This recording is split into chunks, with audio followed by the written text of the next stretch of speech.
Hey fellow tennis nerds, I hope all is well. I want to start by thanking Tennis Warehouse for inviting me to have this awesome experience with Adidas and other content creators just on a spectacular few days. So big thanks to both Adidas and Tennis Warehouse. Having been a tennis nerd my whole life, running Tennis Nerd for quite a few years now, it's perhaps a bit strange that I've never visited the French Open before. I don't exactly know why, it just hasn't happened. But now I got the chance to spend time in Paris, go to the Adi house, the official Adidas house there during the French Open, and actually see some play with like Alcaraz and so on. Henrik Wallensten, who you might know from the Tennis Nerd podcast and as a contributor to Tennis Nerd from time to time, racket tester for the Swedish tennis magazine. He was invited by a different brand. He was also there, so that was nice. And he actually managed to get us some tickets through Rebecca Peterson, the Swedish player. Sadly, she lost her match, but big thanks to Rebecca for arranging some tickets for us. We could experience the French Open properly. It does get pretty packed later in the day, so I would suggest if you're going there, if you can, to go there a little bit earlier. You can move around to the different courts. Obviously, to the main courts, Suzanne Lenglen and Philippe Chatrier, you need specific tickets, but we could actually move around through the different courts and to Simone Mathieu, where we saw Karatsev Tiafoe. And it was just very nice to also be so close to the matches. When you're out the outside courts, Rebecca's match, you could literally sit court side and there you really see the pace and you can get really closer to the players in the match. And just very nice venue. You have food shops and all that stuff that belongs to a tennis tournament and especially a Grand Slam, an iconic one such as the French Open. It was extremely hot though, so quite tough. Make sure to wear sunscreen because you can easily get burned when you have these hot days during tennis tournaments.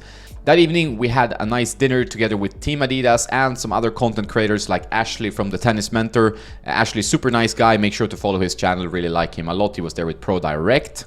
And there was also a bunch of other very nice people there. One of the perks of this event is obviously to network a bit and get to know other people in the tennis scene. And I really enjoyed that part of the event. The next day was all about the Adi house. That's the house that Adidas sets up for the players, for their staff, to hang out during events such as the French Open.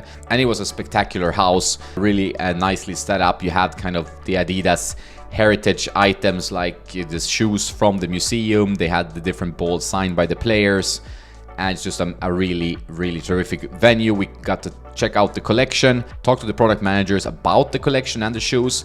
You will see that interview towards the end of this video. And we also got to chat to Jo Tsonga, one of my favorite players when he was still active. Very nice, down-to-earth guy. And you can listen to my interview with Jo Wilfred towards the end of the video, so make sure to stick around. For the evening, we had VIP tickets to watch Alcaraz and Shapovalov at Philippe Chatrier.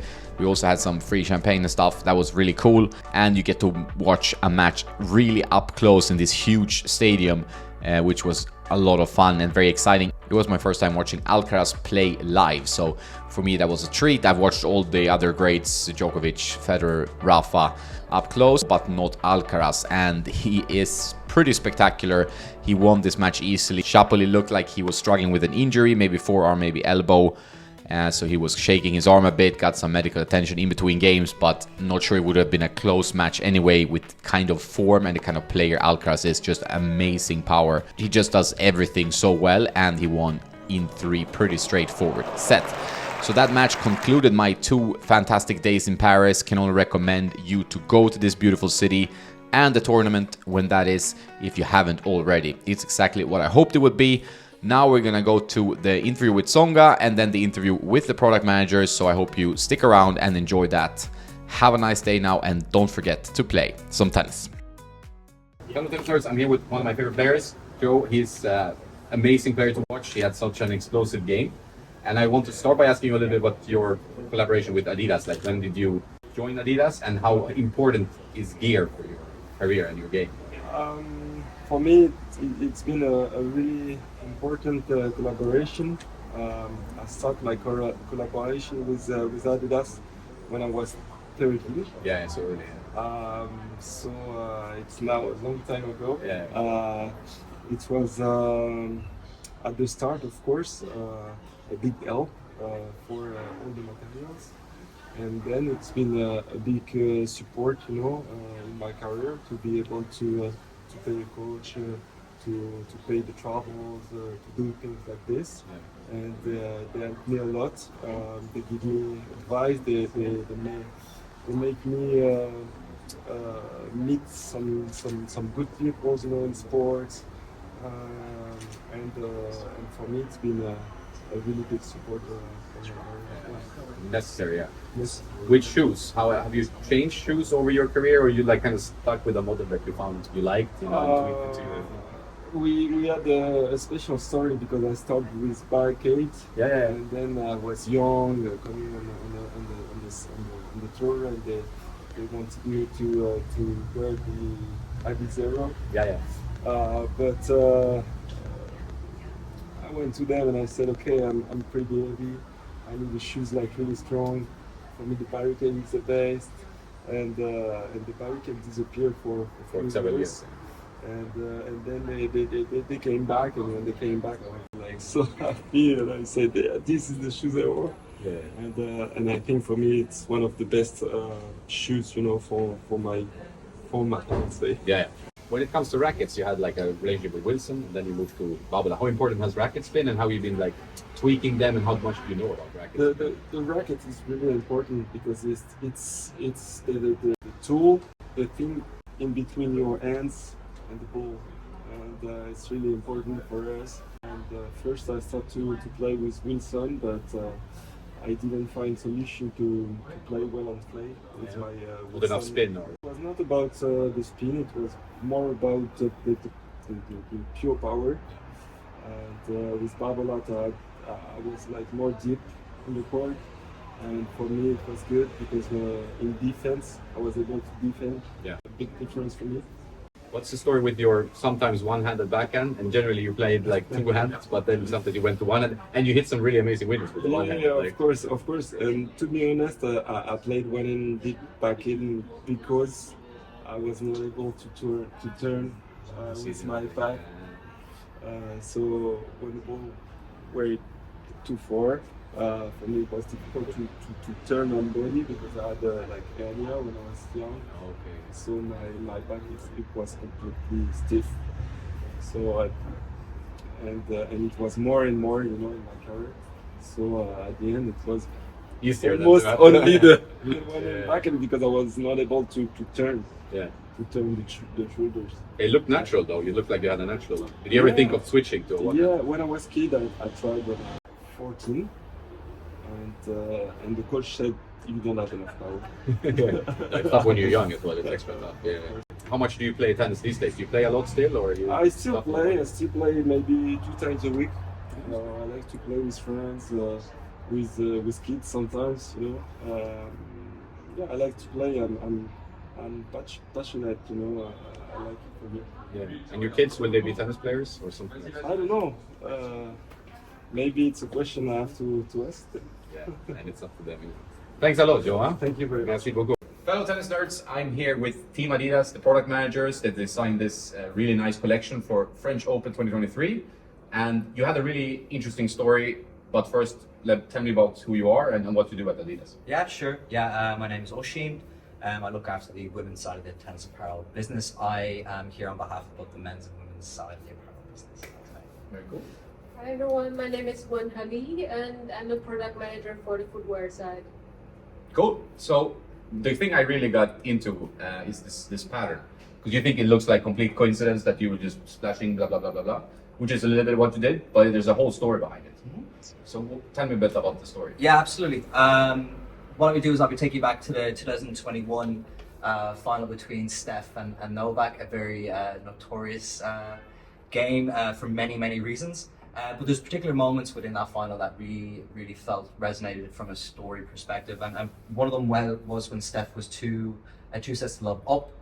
He was going for one of the shot towards the end of that game. He actually ended up kind of falling or stumbling, and at the time he's wearing a white tee, and that tee was then covered in clay. Our expectation was then at the end of that set or match, that he would then go back and change the tee.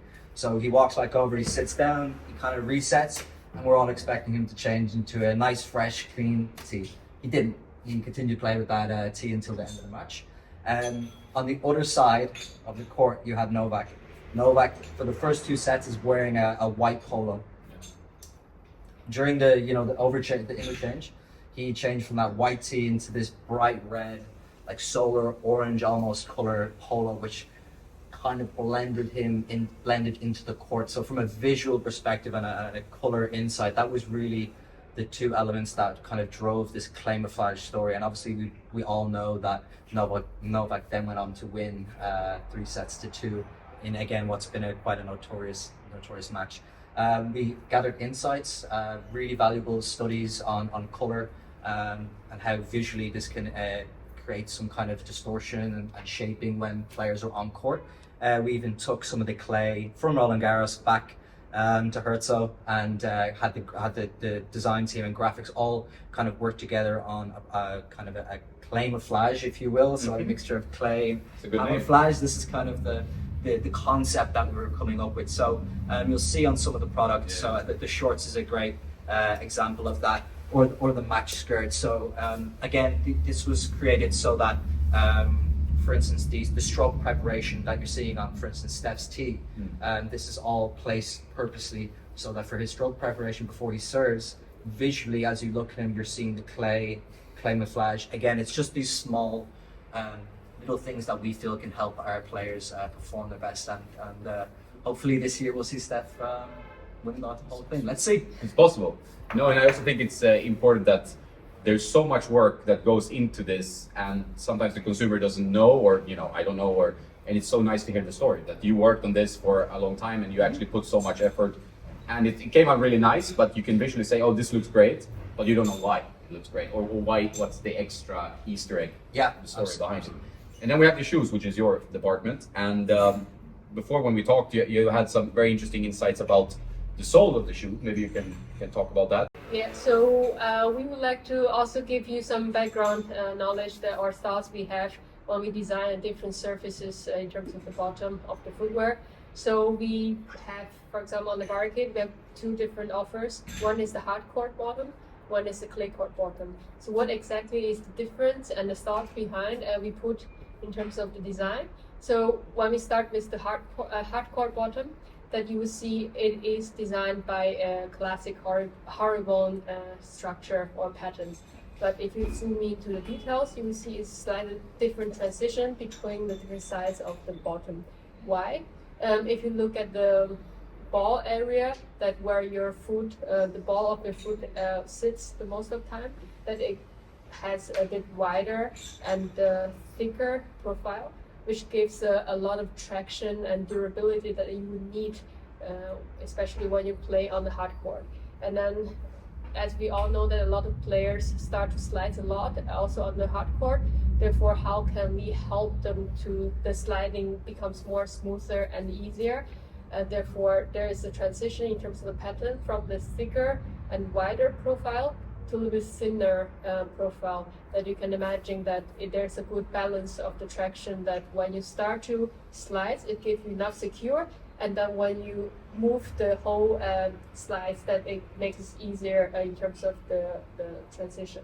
And if you look at the clay court bottom, that it is built as well by a classic horizontal pattern, but it is consistent throughout the whole outsole. As well as if you look at the detail of the profile, that the clay court horizontal has a bit thinner and deeper profile, which allows the clay go through quicker and then be prepared for the next moves on the court. So this is the main difference between the hard court and clay court profile.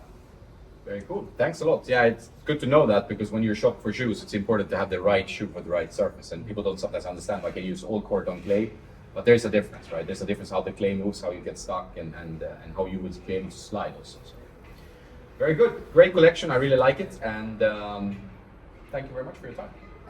Yeah. Thank you.